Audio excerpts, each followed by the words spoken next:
Muy buenas tardes a todos nuestros seguidores, miradores, oidores y demás de nuestro canal de YouTube, La Comuna de la Palabra.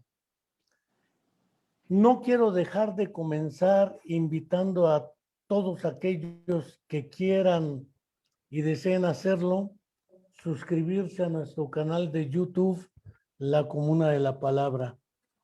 Agradezco a quienes nos escuchan en varias partes del mundo. Curiosamente, nos escuchan en España, nos escuchan en Francia, en Praga, nos escuchan en Argentina, Chile, Perú, Colombia, también nos escuchan en Bolivia, en Puerto Rico y en las diferentes entidades de la República Mexicana.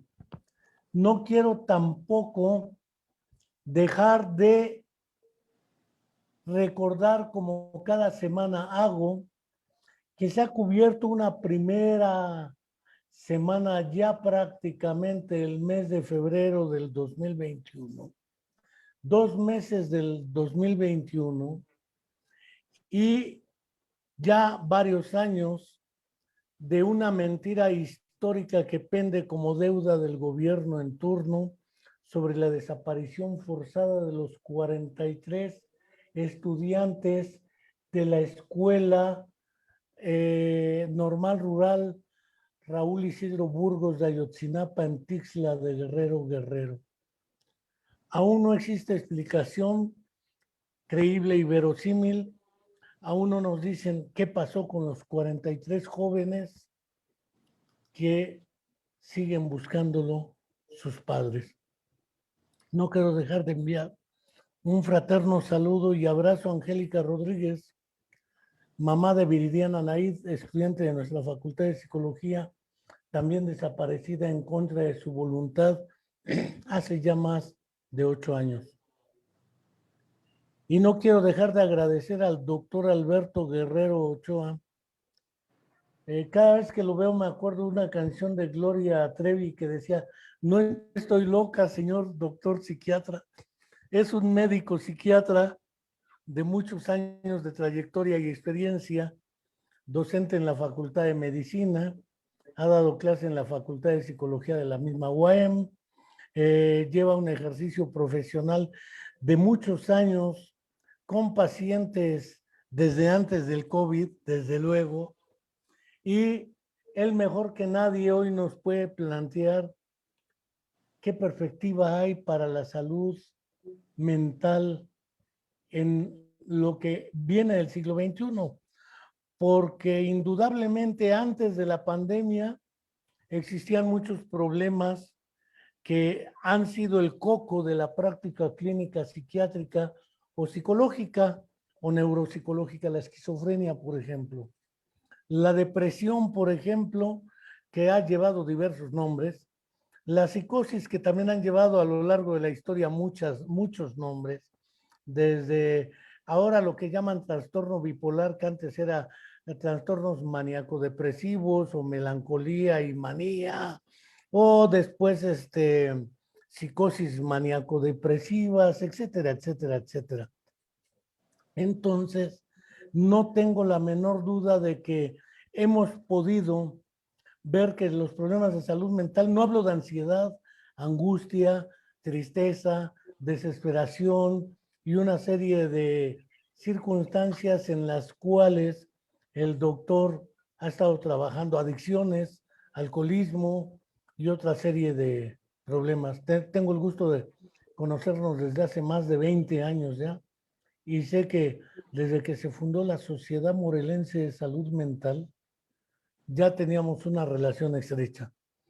Ahora con la epidemia y pandemia del COVID, dijera él, el arraigo domiciliario sin juicio impuesto por las circunstancias, su sana distancia, el distanciamiento físico y otra serie de circunstancias incertidumbre, desesperanza, miedo, culpa y otras cosas tienen un impacto inmediato sobre la salud mental en general y sobre la salud en general. Puedo hablar de insomnio, puedo hablar de problemas fisiológicos que aparecen sintomáticamente, desde crisis de miedo, crisis, o de pánico, trastornos de ansiedad, etcétera. Y después algo tendrá que seguir. Antes de la pandemia, la relación médico-paciente era vis a vis, cara a cara, face to face, así físicamente compartiendo el consultorio.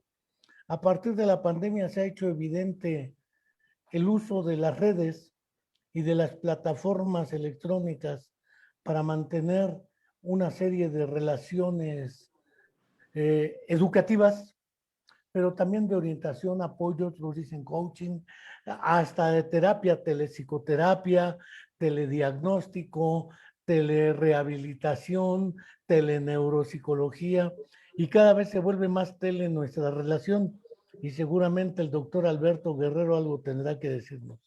Finalmente, pues doctor Alberto Guerrero Ochoa, sé que acá en Morelos tienen ustedes un trabajo sistemático y pues adelante, no sin antes agradecer tiempo, espacio, experiencia y amistad añeja. Al contrario, muchas gracias, Enrique. Pues sí, mira, yo creo que la pandemia nos vino a poner de frente a la importancia de digitalizar la salud mental, ¿no? No nos van a estar esperando a que lo hagamos, sino esto se hace queramos o no queramos. Esta misma plática que estamos teniendo es un buen ejemplo de que ya se digitalizó la salud mental. Esto lo pueden ver muchas personas, como tú decías al principio, de diferentes partes del mundo, y además, al estar grabado, lo pueden ver después. Y esto que tú hiciste se debería hacer, mi primer planteamiento es que se debería hacer a nivel institucional. Todavía se sigue manejando las cosas como en el siglo XX, que es que tienen que ir las personas a donde está el consultorio, con un riesgo bastante significativo, porque cuando obligan al paciente a ir al consultorio y obligan al psicólogo o al psiquiatra a estar en el consultorio, los dos tienen posibilidades de contagiarse. Hay hospitales que todos son COVID y hay consultorios de psiquiatría, entonces el psiquiatra o el psicólogo tienen que entrar al hospital COVID a dar una consulta que no tiene nada que ver con COVID, y por otra parte es muy necesario estas consultas. Es muy importante ver la cara del paciente y que el paciente nos vea nuestras facciones. Ese es un contacto emocional, cognitivo, emocional. Y eso se puede hacer a través de un celular en la cama del paciente. No es necesario hacer tantas cosas para cubrirse y entonces de alguna manera distanciar afectivamente la relación, ¿no? Entonces, la digitalización tiene mucho más posibilidades que lo que sería la consulta presencial. Pero también hay que aclarar que la consulta presencial sigue siendo valiosa. Nadie está pretendiendo cambiar la consulta presencial por la digital. Más bien son complementarias. Es como si uno le dicen, ¿qué prefiere? ¿Leer un libro físicamente o leerlo electrónicamente? Pues las dos. A veces yo prefiero un libro, tocar el libro y hasta hojearlo y anotarle y cosas así. Y todo eso se puede hacer en un libro digital, pero no, nadie dice o escoges una o escoges la otra. Las dos opciones se pueden hacer. Lo mismo pasa con las consultas. Muchos especialistas de salud mental dicen, bueno, la primera que sea presencial, porque es importante para mí, etcétera, y después ya le hacemos digital. Hay manera de irse acomodando. Las consultas en línea son de varios tipos. Una sería una consulta que es prácticamente normal, como cualquier consulta que llega al consultorio. El paciente tiene una excelente conexión de internet, está muy bien iluminado, no hay ningún problema y el doctor también está en muy buenas condiciones, ¿no? Pero hay también consultas a domicilio en forma digital, consultas a domicilio sería cuando uno ve todo el entorno de la casa. No hay un lugar específico, sino que pasa el perro, pasa la abuelita, oye, no le dijiste al doctor tal cosa, y luego se están peleando ahí unos niños. Uno ve todo lo que pasa en la dinámica como si fuera en la casa. Entonces, eso yo le llamo consulta a domicilio. Y hay, por supuesto, consultas de urgencia. Cuando la situación está muy delicada, un problema de una psicosis aguda o una depresión muy severa, en donde uno también observa lo que está pasando, pero ahí lo importante era dar la consulta inmediatamente, ¿no? Entonces, hay una gran variedad de lo que es la consulta en sí. Pero ahora se ha mencionado esta posibilidad de M-Móvil, M-Health, que sería todo lo que se puede hacer de una consulta, pero con el teléfono celular. Entonces ya se le puede decir al paciente, ¿sabe qué? Ahorita que está platicando usted de que tiene ansiedad o depresión, vea esta aplicación, baje esta app de ansiedad o baje esta app de depresión y por ahí vamos a empezar a trabajar. Hay ya muchas cosas que se pueden hacer, pero lo primero que me llama la atención es que las instituciones de gobierno, ante eso lo que han hecho es no hacer nada. Y a mí me gusta plantear esto en forma negativa para que quede más claro. Es como si dijeran, no vamos a dar ninguna consulta de salud mental en línea. No vamos a hacer eso nunca. Entonces sí se oye muy absurdo. ¿Cómo que nunca van a digitalizar, nunca van a usar internet para la consulta? Pues es lo que están haciendo. Y hay una torpeza que como están diciendo en algunas cuestiones, casi se puede decir criminal, porque cuando se posterga de forma innecesaria una consulta de urgencias, pues entonces eso tiene consecuencias muy graves. Sí se puede tener, por ejemplo, el ISSSTE ya dan los servicios de psiquiatría en línea. Entonces, un paciente, por ejemplo, de Tasco, que tenía que ir a unos 300 kilómetros a Acapulco a la consulta, ya lo puede hacer en un consultorio en Tasco para el psiquiatra que está en Acapulco. Entonces va el paciente, el día que le dijeron, y a la hora que le dijeron, y le dicen, ¿sabe qué? Que no va a tener su consulta porque el doctor está de vacaciones. Entonces, eso habla de la falta de organización, porque por supuesto el psiquiatra que va a ver el paciente podría ser cualquier psiquiatra del país, no necesariamente el de Acapulco, pero eso habla de una necesidad de flexibilizar los servicios. Se podrían dar a diferentes horas, los psiquiatras podrían estar en su casa. Ya se tiene muy claro cuál va a ser la atención, por ejemplo, en urgencias. Cuando se ve un paciente de una urgencia, donde está el paciente es donde debe haber un enfermero, un médico, en fin, para aplicar medicamentos, lo que sea. Pero el psiquiatra puede estar en otro lado. Y eso pasa en cualquier área de la medicina. Los especialistas pueden estar en cualquier otro lado, pero donde está el paciente, sí debería haber una enfermera y un médico general. Hay protocolos de hacer una consulta muy adecuada en cualquier circunstancia. El otro problema es cómo hacer llegar los medicamentos. También es un asunto muy sencillo, si lo quisieran hacer. Si la estructura burocrática de los gobiernos lo quisiera hacer, lo estaría haciendo, pero si lo hacen, perderían el control. Por ejemplo, ya no habría checador. ¿Quién le iba a checar al doctor si se presenta o no? Pues no, porque él simplemente va a dar las consultas cuando pueda y cuando quiera. Y si él quiere dar consultas a las 4 de la mañana y hay pacientes que quieren a las 4 de la mañana, se puede hacer.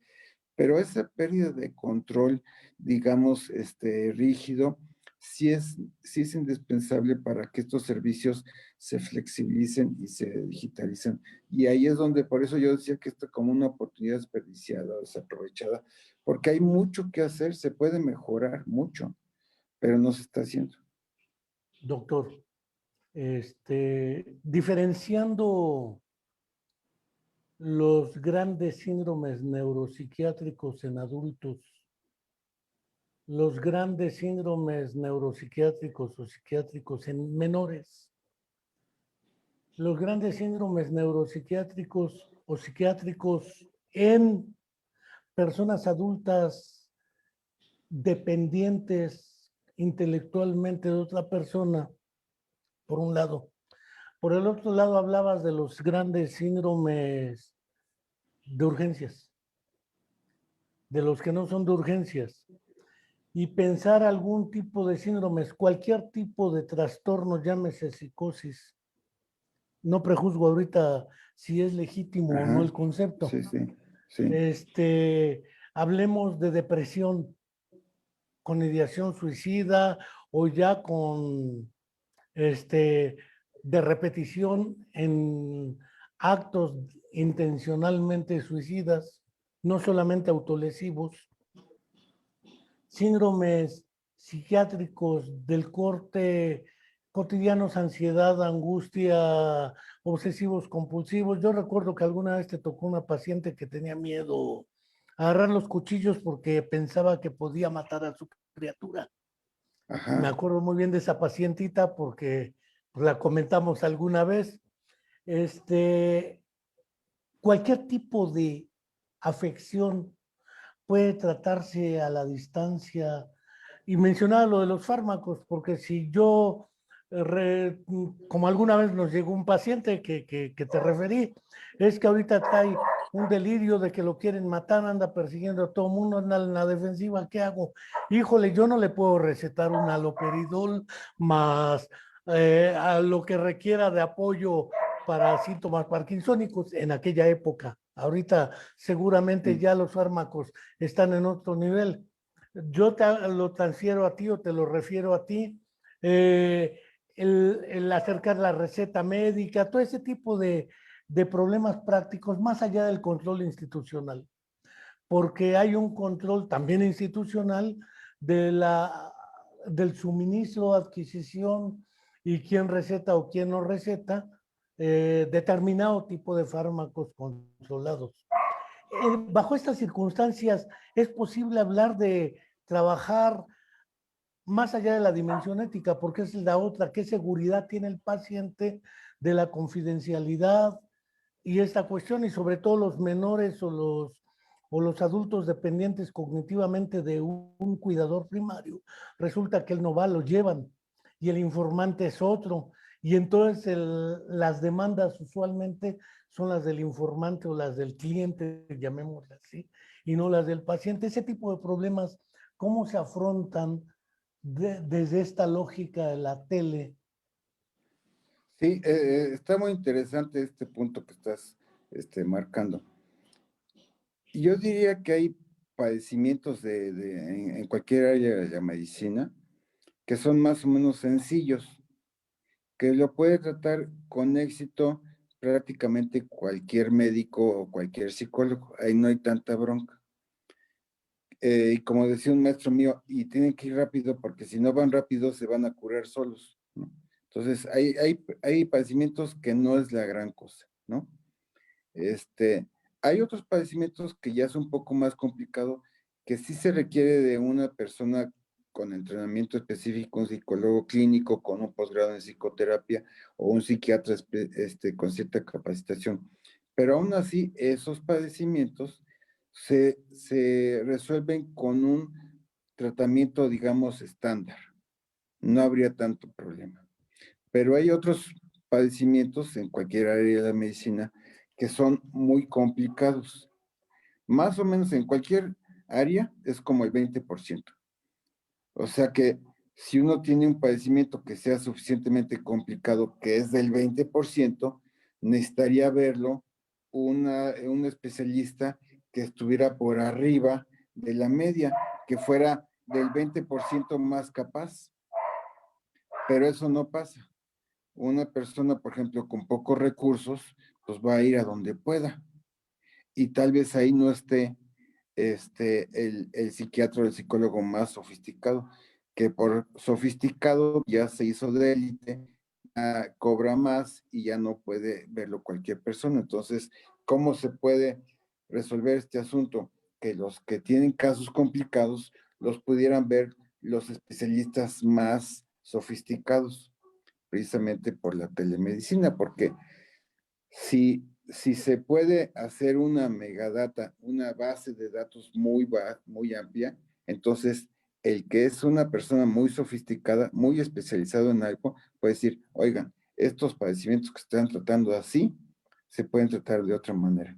Eso, por ejemplo, ya lo están haciendo en los consultorios de una cadena comercial de supermercados. Entonces, dijeron, hay mucha diabetes y los médicos pueden ser buenos, regulares o muy buenos. Lo que vamos a hacer es analizar qué tratamiento dan para diabetes, pero lo van a analizar unos cuates que son muy especializados en diabetes. Entonces van a decir, miren, lo que ustedes están haciendo en unos casos es correcto y en otros es incorrecto. Tienen que actualizar, tienen que mejorar sus tratamientos. Entonces, con esa gran base de datos se mejora el servicio. Es una manera de retroalimentar sin vulnerar la privacidad, así decir, están haciendo estos diagnósticos, están dando estos tratamientos y todo eso se puede mejorar. Eso es lo más interesante, que, que esa supervisión de alguien que sea muy capacitado se puede hacer gracias a esta base de datos. Lo más importante es el análisis de la base de datos. Por ejemplo, vamos a suponer que ya hubiera una base de datos en todos los consultorios de salud mental y que estuvieran sacando conclusiones de qué está pasando en los pacientes post-COVID, pues ya estarían hablando de una serie de alternativas para tratamiento. Pero si no hay una base de datos, no se puede analizar qué es lo más conveniente, qué es el tratamiento más exitoso. Oye, doctor, mira, me voy a poner en los zapatos, valga la metáfora de la empatía clásica, de un perfecto mortal de a pie de la calle que no sabe si necesita ir a ver o no a un psicólogo. Al psiquiatra no sé, porque no estoy loco. El estigma, Ajá. Sí, sí, tanto sí. del psiquiatra como del problema psiquiátrico. Porque a lo mejor los psicólogos cargamos en menor grado de intensidad del mismo estigma. Ir al psicólogo, primero que se cure, él está loco, él también, pero el problema, ¿cómo me doy cuenta, yo mortal de a pie en la calle, que tengo problemas de salud mental que sí requieren ayuda? Porque bien lo dices, hay que ir rápido porque no sea que se cure solo el paciente. Y entonces efectivamente, una crisis de pánico, por ejemplo, se le va a pasar. De la fase aguda, en media hora va a estar más tranquilo. Haga o no haga nada. Que puede repetir, ya es otra historia. ¿Cómo debo entender mortal y cotidianamente el término de salud mental? 2, el término de trastorno de salud mental. 3, ¿cómo puedo reconocer que sin bajar? Porque si no, efectivamente me bajo un BEC y veo mi índice de ansiedad o una escala de depresión o una escala de demenciación, me autoaplico el test de lobo y veo si ya, o el reloj y ya veo que estoy desvariando, lo que gustes. En realidad, no somos muy asiduos al autodiagnóstico. Me decía mi amigo Eliseo Guajardo una vez, ¿por qué no vas y te checas cada año exámenes general? Dice, ¿y qué tal que salgo una enfermedad que no sabía que tenía? Entonces, ¿qué tal que me checo con el BEC o con el que guste, sí? Y resulta que mi escala de ansiedad está altísima, o mi escala de depresión posparto, que se le aplica a una mujer durante el embarazo para ver qué tanto riesgo tiene de entrar en depresión posparto, por la razón que fuere. Y resulta que aparecen las profecías autocumplidoras, como que se van preparando para tener el efecto secundario anticipado. Esa idea de cómo me doy cuenta que sí requiero apoyo. 2, ¿cómo diferencio un trastorno crónico de uno grave o de uno agudo? Llamémosle para quitar la noción de gravedad. ¿Sí? Y cuándo sí acudir al psiquiatra independientemente de los valores, porque evidentemente puedo ir al psicólogo y digo, no, usted no toma antidepresivos, se la va a llevar con psicoterapia. Cualquier mortal se siente capaz de dar psicoterapia y a distancia, pues cualquiera se vuelve coaching, neurocoaching y toda esa serie de cosas, programación neurolingüística y guau, guau, guau. El problema es cómo hago esa diferencia yo, ciudadano de a pie, para reconocer que puedo ir a buscar a Alberto Guerrero y decirle, oye, yo creí que no estaba loco, pero a lo mejor tengo cierta dosis de necesidad de que me apoyes. ¿Qué puedo hacer? Sí, ese también es un tema básico, ¿no?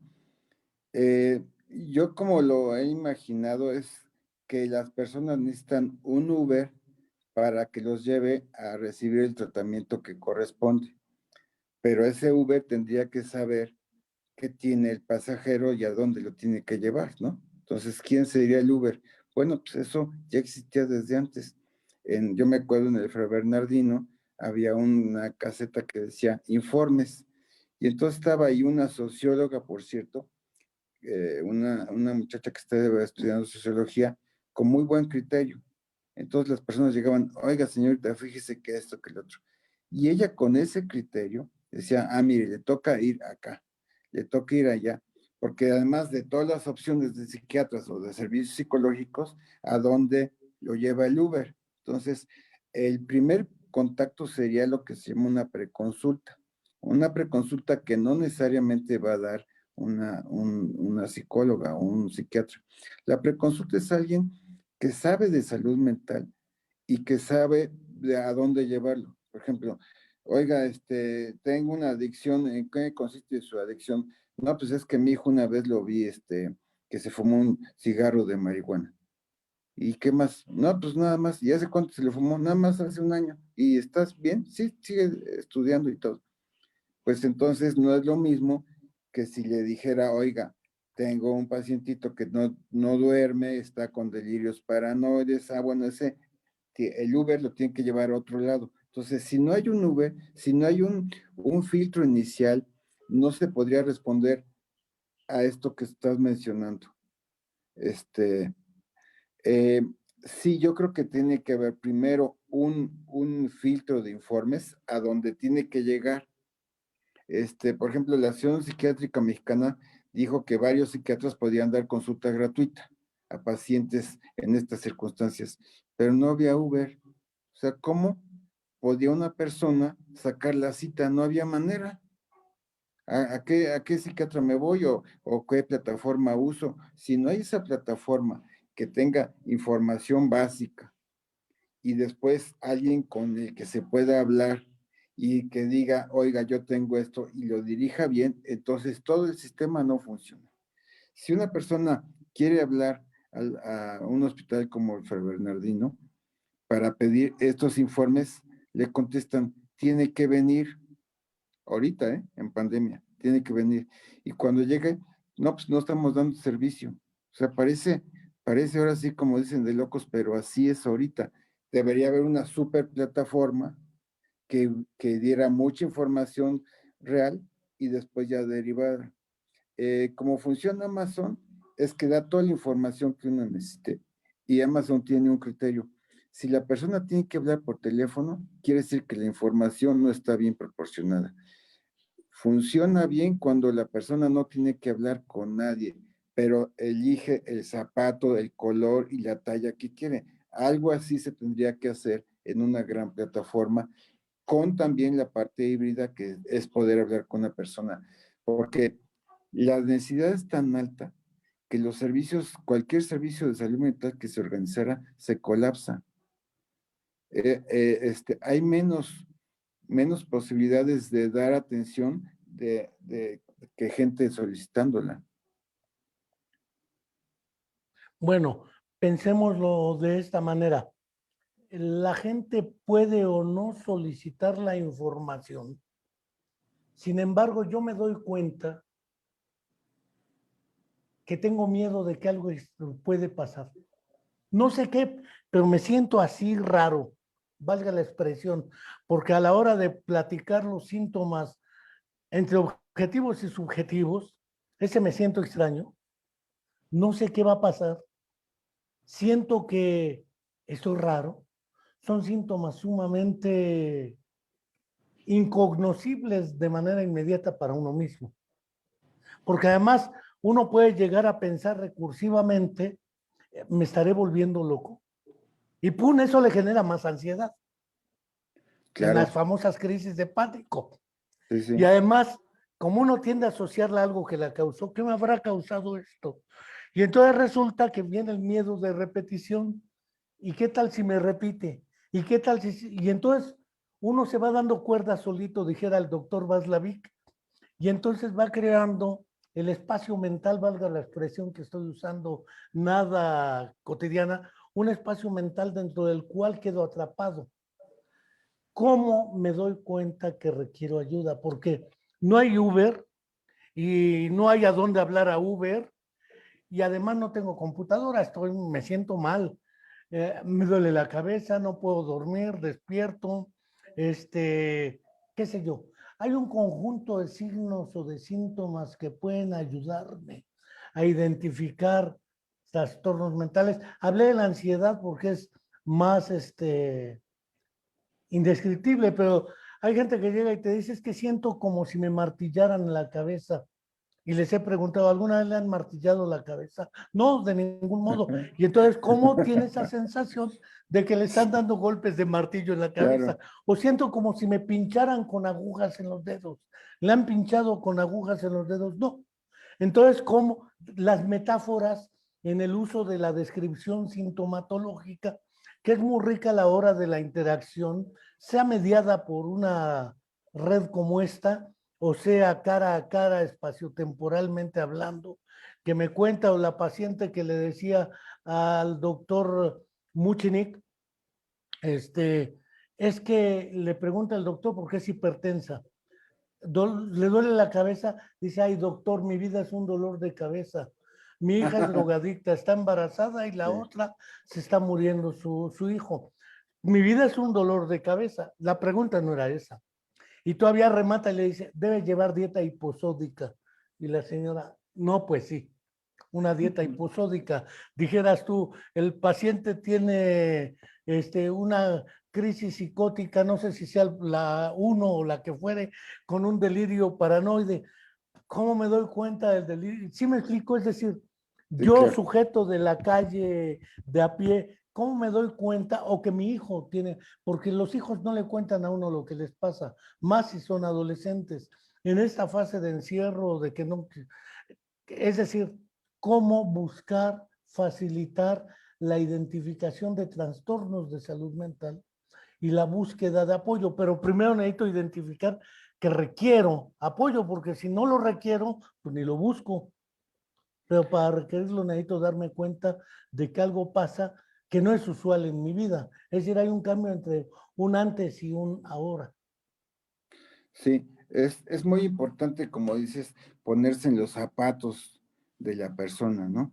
Ahorita que decías eso, me acordé cuando fue el sismo muy fuerte aquí en Morelos, Sí, hace que 3 años también fue en precisamente. México, este, no iba gente a los consultorios de edificios. Entonces, todos los médicos que estaban en edificios no tenían consulta, porque nadie quería subirse a un elevador ni subirse a un edificio de 10 pisos.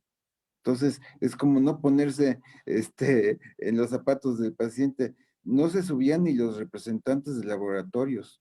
Y además, en unos hospitales se había caído el azulejo que recubre, ¿no? Entonces, imagínate, llegaban a un edificio que parecía obra negra, a una consulta y le decían, le toca el piso 7, no, gracias, luego vengo, porque la gente no quería subirse a esos lugares. Este, y ¿sabes de qué tipo de pacientes recibí también? Los ingenieros que hacían peritajes. Tenían tanto trabajo que ya se pusieron mal también, porque además ellos tenían que como dar garantía de bajar la ansiedad, porque las personas querían peritaje de todo, porque estaban ansiosos, pero ellos en realidad Como hoy son los médicos arquitectos. con el COVID, los que Sí, están sí, sí, en primera línea de COVID, deben sí, tener ansiedad, angustia, sí, incertidumbre, sí. miedo, culpa, etcétera. Sí, sí, exactamente. Y ya viste que una doctora se suicidó en Nueva York por culpa, porque pensó que no había ayudado lo que era suficiente a los pacientes que se murieron por COVID. Entonces, sí, hay una gran demanda. Yo realmente pienso que debería existir plataformas con un gran nivel de información en donde la persona resolviera estas dudas y que esas plataformas son tan amplias. La plataforma más amplia que conozco es una que se llama Very Well Mind y yo había querido hacer algo así de información y cuando vi esa plataforma dije, pues no, o sea, ¿cuándo le voy a llegar? Pues lo hicieron 450 psiquiatras y psicólogos. Ese es el tipo de plataformas que se necesitan y darle una difusión amplísima y que hace a su vez de más información y de más oportunidad de tener aplicaciones para que la persona pueda tener acceso a mucha información y información híbrida, o sea, alguna información ya por teléfono o incluso presencial. Pero sí tenemos que hacer eso porque nos está rebasando el problema y los recursos sí existen las plataformas, sí existen las apps. Y ahorita, por ejemplo, está viendo otra opción que son los videojuegos. Hay videojuegos que son terapéuticos. Eso ya le llamaron gamificación. Entonces, toda la industria de videojuegos puede empezar a girar algunos hacia la gamificación, que es usar fines informativos o terapéuticos. Entonces, este es un impulso muy sólido que se pueden hacer muchas cosas, que tiene que haber, por supuesto, muchos programadores, muchos expertos en ciencias de la comunicación y que se dedican a la salud mental. Pero de esa manera uno multiplica la capacidad de ver personas. Yo he intentado, por ejemplo, y lo he logrado ver personas con diferentes problemas solamente una vez, solamente una consulta, porque todo lo demás se hace por mensajes de WhatsApp y yo le mando también, como decías, pruebas que tiene que contestar, videos que tiene que observar, y de esa manera se enriquece la atención, pero uno tiene que hacerse responsable de que la demanda de atención supera los servicios existentes, y la única manera de multiplicar eso sería usando los medios digitales. Es curioso, sobre todo cuando tenemos una epidemia y pandemia que también tienen impactos diferenciados por sectores sociales. De modo tal que hay lugares, regiones y personas que no poseen los suficientes recursos tecnológicos y aún hay una especie como, si no le voy a llamar dislexia tecnológica, sí hay una alexia tecnológica, una incapacidad para leer y escribir con los nuevos recursos, ya no digamos sin ellos.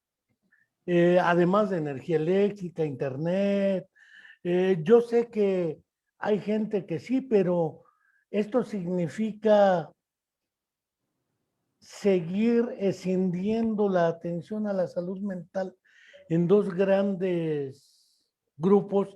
El grupo de quienes poseen esos recursos para acudir a una cita, consulta y orientación tecnológica, no viendo las cuestiones éticas de la secrecía, toda esa historia. Y finalmente, el otro grupo que es el que, por no poseerlos, pues ya no acude. Ni siquiera lo que necesita es comer.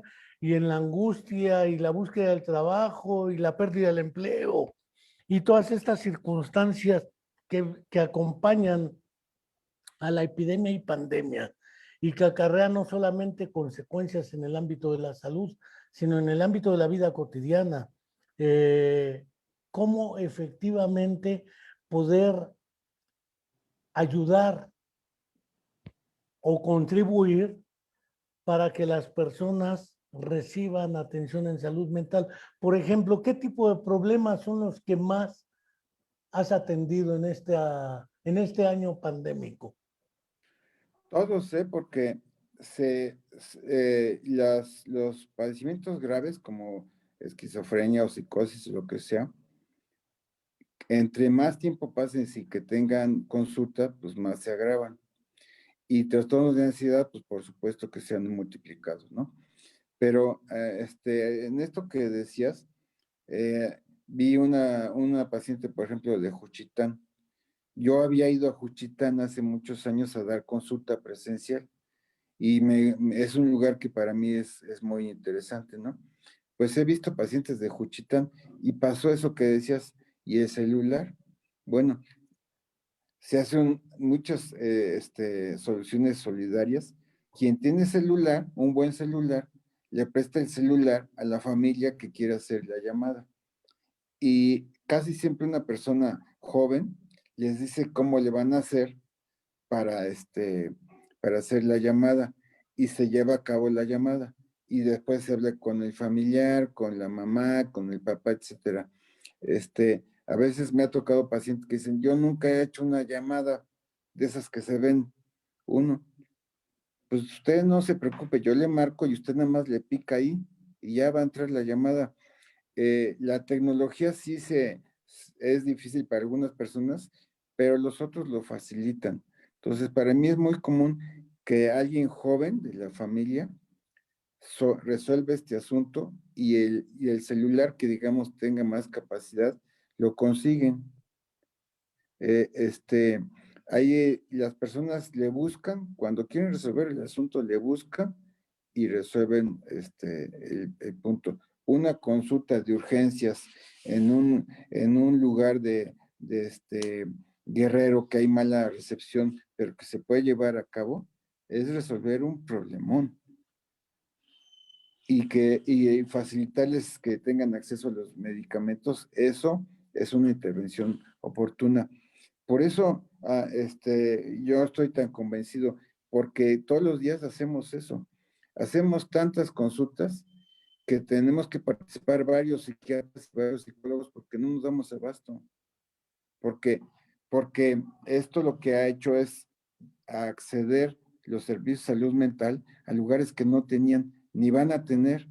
Hay lugares que no tienen psiquiatra ni van a tener ni tampoco psicólogo, pero con estos servicios se puede poner en contacto un psiquiatra, un psicólogo muy sofisticado con un problema difícil.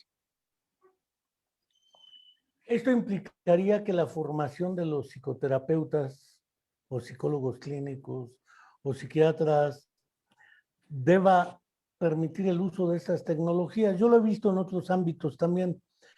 Cuando Graham Bell inventó el teléfono, él pensó, suponía que eso le iba a ayudar a resolver el problema de los sordos. Él viene de familia de sordos y conocía grupos de personas sordas. Y él creyó que el teléfono era una buena solución para los sordos. Nunca fue una buena solución para los sordos. Hasta que apareció el puerco celular y el WhatsApp y esto que estamos haciendo ahora, porque ahora tú puedes atender a un sordo si sabes lengua de señas. Si no, necesitarías la asesoría de un intérprete para que les ayudara en el diagnóstico que ya se ha estado planteando de tiempo a la necesidad de los intérpretes de lengua de señas para consulta médica, juicios orales, todo ese tipo de cosas, ¿sí? Yo creo que si resucitara el personaje que inventó el teléfono, hoy diría, oye, no me equivoqué, lo que pasa es que en la época en que lo inventé no había este recurso, hoy ya lo es. Efectivamente, la tecnología nos permite superar ciertas barreras impuestas por el desarrollo científico técnico en cierta época y hoy nos permite aprovechar, dijeras, una oportunidad desaprovechada y si replanteara la pregunta, ¿cómo podemos aprovechar favorablemente? Porque además la epidemia es inevitable, ya nos llegó, ya tuvo el impacto que está teniendo y le echemos o no la culpa a Gatell y a AMLO y a la 4T, o no se la echemos, todos los gobiernos del mundo están igual. La realidad es que el sistema de salud universal está igual. Y la pugna de la industria químico-farmacéutica por las vacunas, ni se diga, que si AstraZeneca, que si Pfizer, Digo Pfizer porque Pfizer es alemana, no es.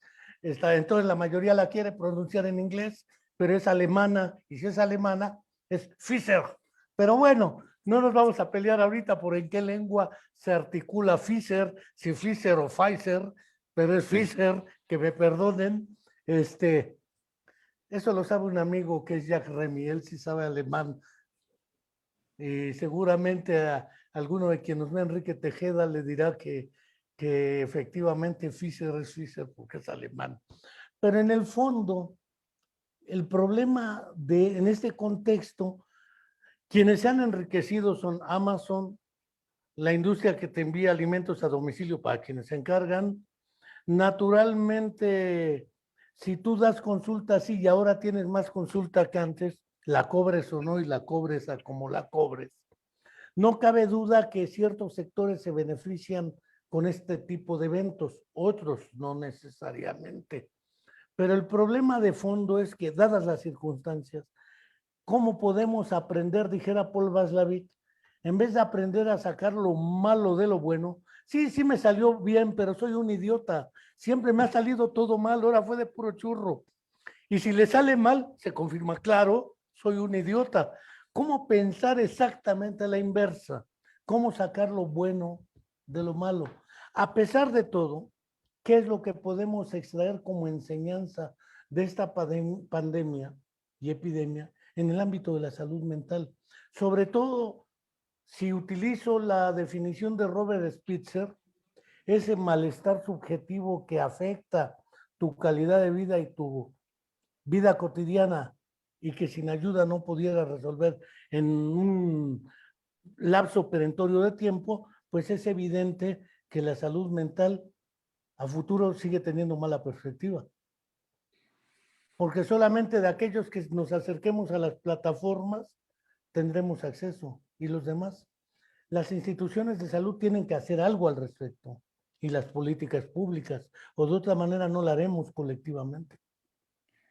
Sí, yo creo que precisamente las universidades tienen la posibilidad de ser la vanguardia, porque el proceso de capacitación y de supervisión de todas las personas que se quieren dedicar a salud mental se facilita haciéndolo así y se bajan los costos. Si uno capacita a más personas y supervisa a más personas, se van a poder ver más personas. Y entonces un supervisor que puede ponerse en contacto con 100 supervisados, eso mejora mucho más las posibilidades de dar servicios. Esta capacitación que a veces se hacía siempre presencial y solamente de un caso, un alumno presentaba un caso y lo tenía que supervisar en forma individual un maestro. Eso puede cambiar mucho, ¿eh?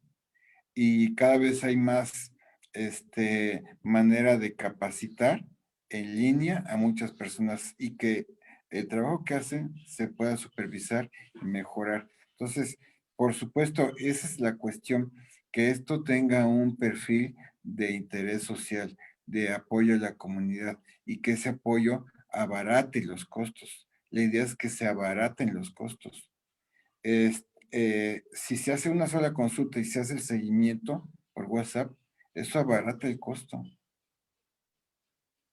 Definitivamente la persona ya no gasta en consultas y puede ser muy efectivo.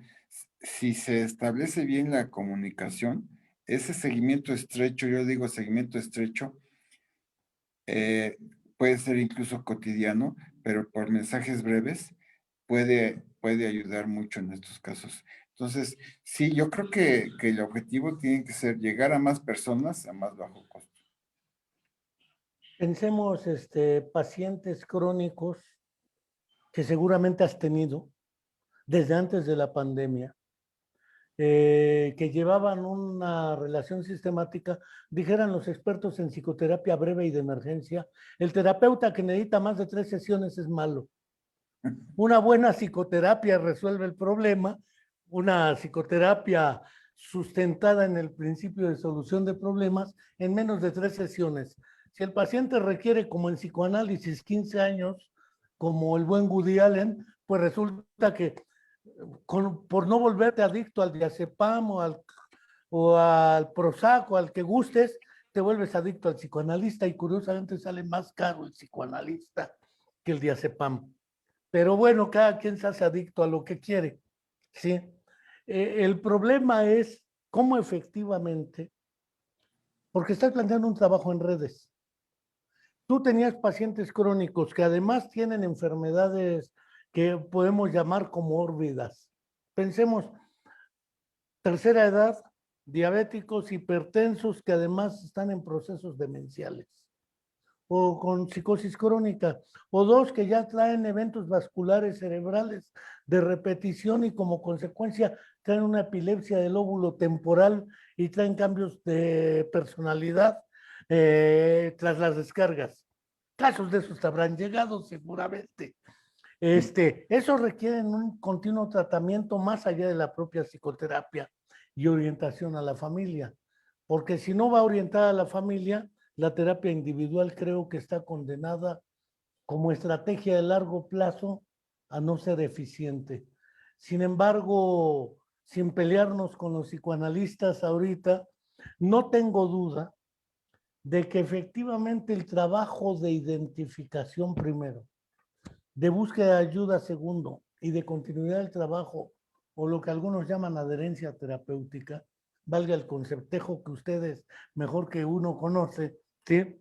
El poder trabajarlo a distancia es una buena alternativa porque entonces cobras una consulta y das como 15 asesorías de seguimiento y supervisión. ¿Eso tiende a abaratar costos? Sí, teóricamente, porque necesita tener su celular y si no lo tiene, la solidaridad. Hablabas de Juchitán en el Istmo de Oaxaca. Además, si mi memoria no me falla, me habrás platicado que te hiciste como psiquiatra en Oaxaca. Si es que mi memoria no me traiciona, me lo habrás contado a señales cuando, ya ni digo. Pero no cabe duda que en Guerrero pasa lo mismo. Cuando yo lo veía, hay gente que requiere un seguimiento sistemático y orientación con la familia, porque no es, me tocó ver un paciente con un síndrome del lóbulo frontal por una herida de bala bilateral, damos frontales. El único cambio de personalidad es que se volvió hipersexual. De 24 años, la esposa de 23, y decía, ese no es el problema. Le digo, pues seguramente ahora tienes más sexo que antes. Dice, no, es que lo quiere tener frente a mi mamá, en la calle, donde sea, sin importarle a la gente ni el qué dirán. La autorregulación, lectura de contextos y demás. Uno tiene que estar atento a las circunstancias, porque no todo se da en hospital. En la vida cotidiana es donde están algunos, y en la comunidad no lo veían como un problema, lo veían como que era el loco de la familia y se acabó el problema. Entonces, este tipo de efectos de grupo y efectos de contexto cultural también son importantes a distancia para tomarlos en cuenta, porque de otra manera se te vuelve el clásico, pues tómate ahora una quetiapina y ahí la llevas. Si te da un efecto parkinsónico todavía, pues échate una quinetón. Y si te da ansiedad, pues mete de una vez el ansiolítico. Y resulta que para conseguir los fármacos en la montaña de Guerrero o en el es una odisea. Entonces, todo ese tipo de cosas es trascendente buscar primero que la gente aprenda a identificar que necesita ayuda. Porque el problema que tiene ya no lo puede manejar solo por sí mismo. Y el objetivo de la ayuda es que lo más pronto posible deje de ser necesaria esa ayuda, si no, no hay ayuda que sirva. Si no ganan Sí, autonomía y libertad. sí, en problemas como el que mencionas de ancianos con demencias y demás, ahí es un buen ejemplo de la atención híbrida. El médico de su localidad va a empezar a ayudar a resolver el problema médico de base. Y ya la atención psiquiátrica o neurológica y demás, ya sería como un complemento. Entonces, sí se supone que el que se dedica a la salud mental hace equipo con los médicos de la zona. Entonces, se puede trabajar de manera estrecha de esa forma. Se trata de crear equipos. y si se ve un paciente en Juchitán, entonces se va a crear un equipo en Juchitán. ¿Con quién? ¿Con qué médico? Pues con el médico que está viendo a la paciente normalmente, más la atención en salud mental que le da como un complemento a la atención, ¿no? Pero sí, esa es la cuestión de la salud mental, que se compone de muchas variables. Muchas variables son de salud médica, de diabetes, de hipertensión, y todo hay que tratarlo. Y muchas de ellas van a tener que ser en forma presencial. Doctor, entonces, según tu opinión y expertise,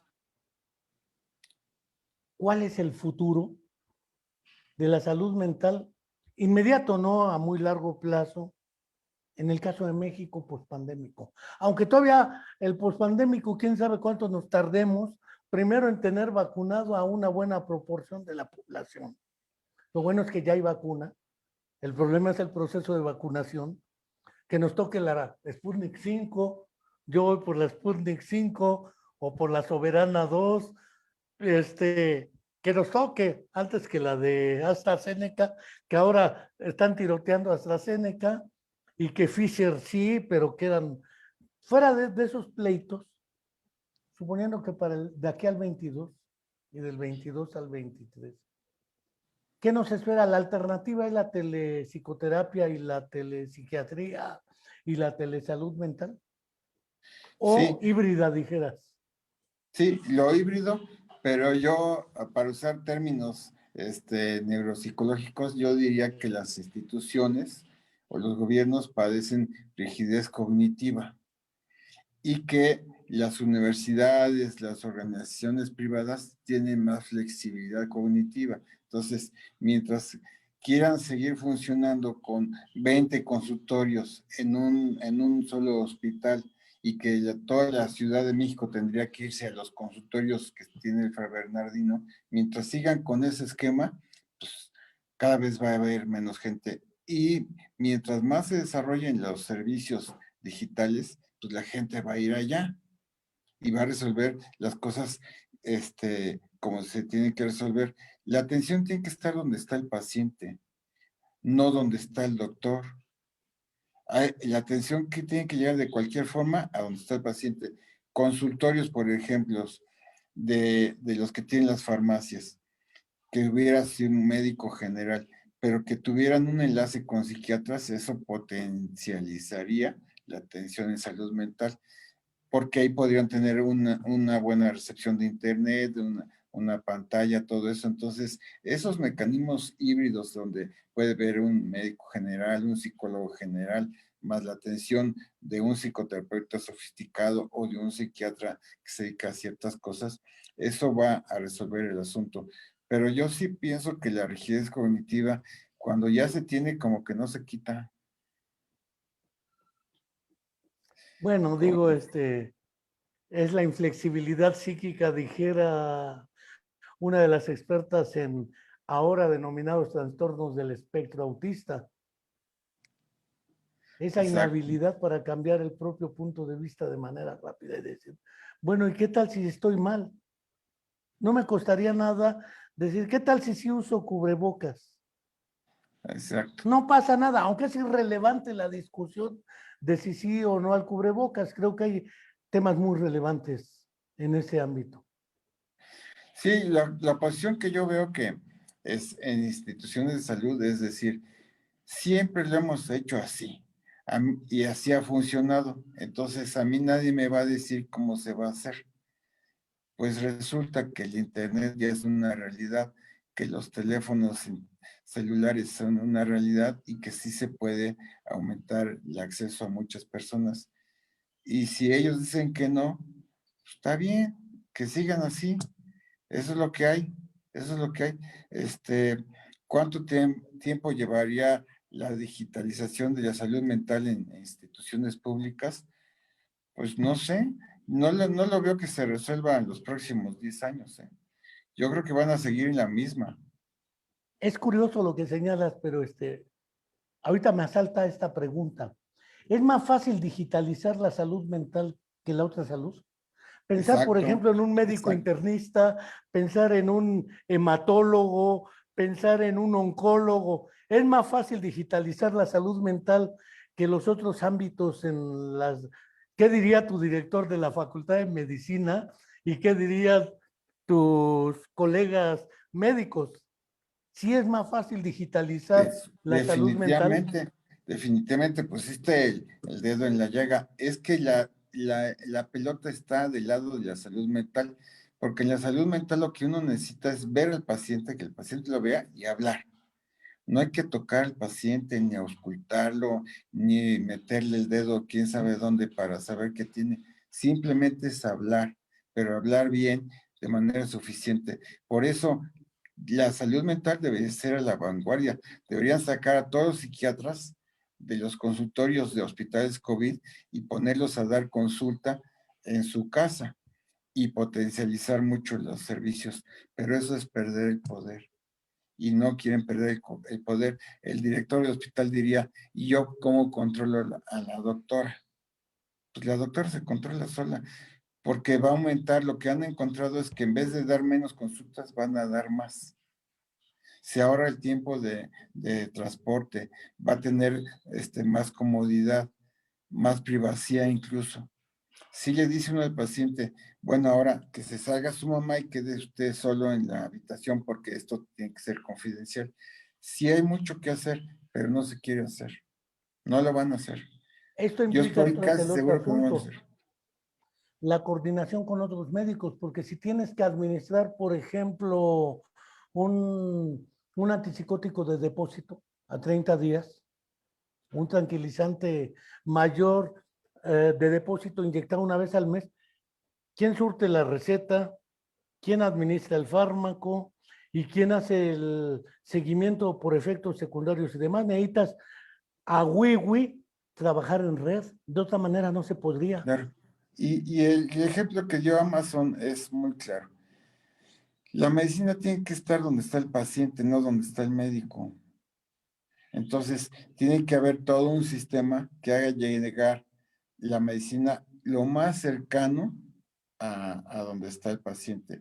Y por supuesto que hay una gran red de opciones de tener como una especie de botiquines en cualquier lugar en donde los medicamentos ya están. Las consultas de lo que sea, se puede anticipar el medicamento que se va a usar. Si uno le hace una encuesta a un cardiólogo, ya sabes qué medicinas va a usar en la consulta que va a dar mañana. Y entonces puedes poner las medicinas en lugares estratégicos para que el paciente pueda tener acceso a eso. Tienen que estar las medicinas en puntos de distribución donde están los pacientes, no donde está el médico. Esa es la idea del cuadro básico de medicamentos en el sector salud, ¿no? Lo que pasa es que a Sí, la hora de la verdad no hay tal cuadro básico y el cuadro básico es sumamente básico. sí, sí, pero otra vez quieren monopolizar el ingreso y distribución de los medicamentos, cuando los medicamentos ya están en todos lados. En- eh, el ejemplo es, si la Coca-Cola llega a un pueblo perdido en Guerrero, quiere decir que ellos resolvieron la logística. Y si ellos la resolvieron, pues se puede resolver en el caso de medicamentos. Más bien, la posición es que dicen, no, eso no lo vamos a hacer. ¿Por qué? Porque siempre lo hemos hecho de otra manera. Ah, bueno, está bien. La rigidez cognitiva es, quieren seguir haciendo las cosas como lo hacían antes, pero estamos en el siglo XXI. Yo digo mucho, si estuviéramos en el siglo XX, sí, pero estamos en el XXI. Te juro que estamos en el XXI.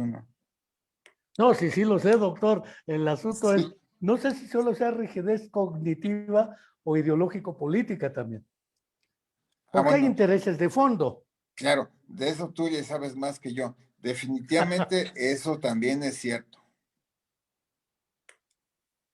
Hay una ideología que no permite que se pase a socializar los servicios, porque es socializar, ¿eh? Digitalizar es socializar los servicios de salud mental.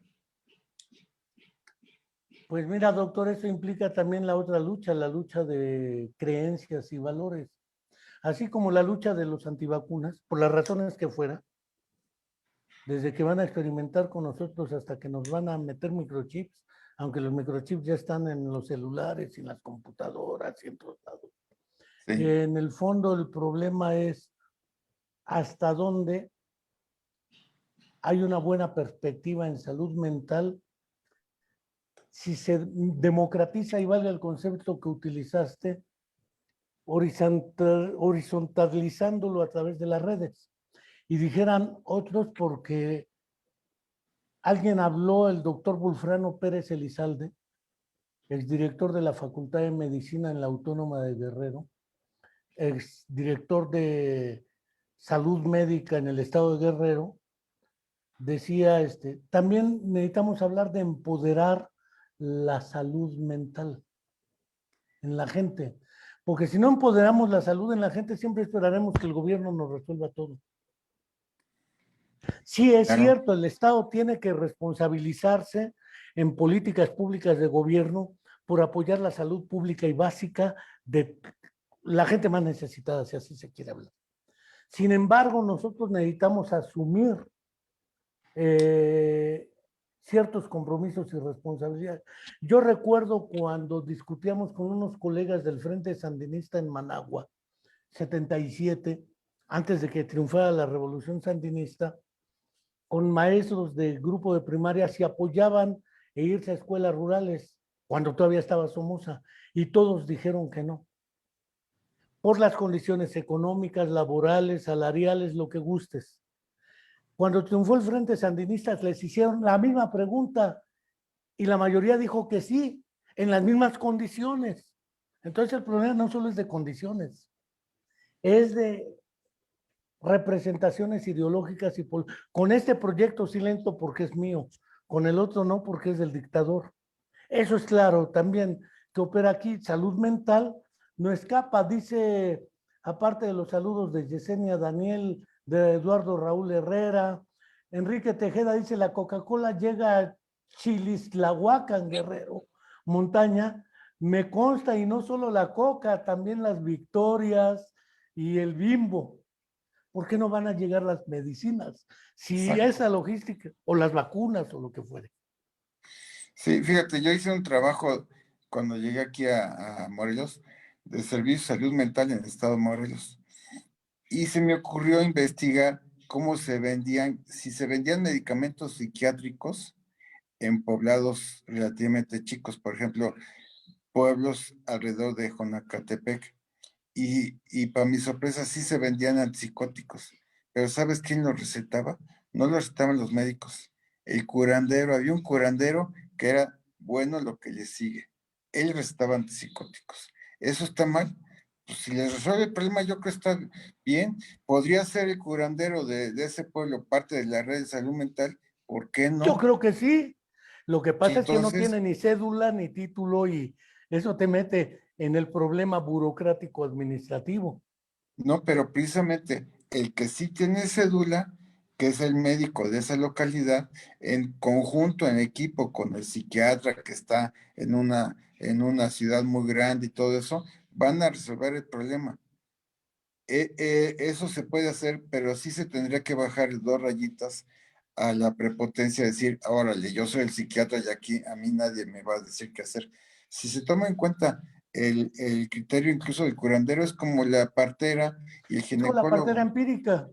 Y el ginecólogo, pues la partera sí puede ayudar y a veces resolver. Entonces, no hay que hacerla tan de emoción, sino hacer exactamente una horizontalidad de los servicios de salud mental, en donde todos los que quieran participar están bien.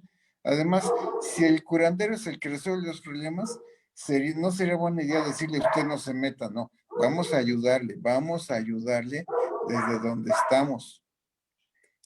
Eso naturalmente que nos está llevando, desde luego, de manera inevitable, a lo que es el empoderamiento de la salud en sentido comunitario, que fue una proyección que la UAM intentó, que no se dio por angas o por mangas, pero que bien vale la pena recuperar ese asunto de hablar de los niveles de salud. Antes el médico familiar era la base de la atención para que no llegaran a hospital, porque ahora resulta que te llegan por una infección intestinal al hospital, pudiendo llegar casos más significativos y casos que pueden ser atendidos en la comunidad.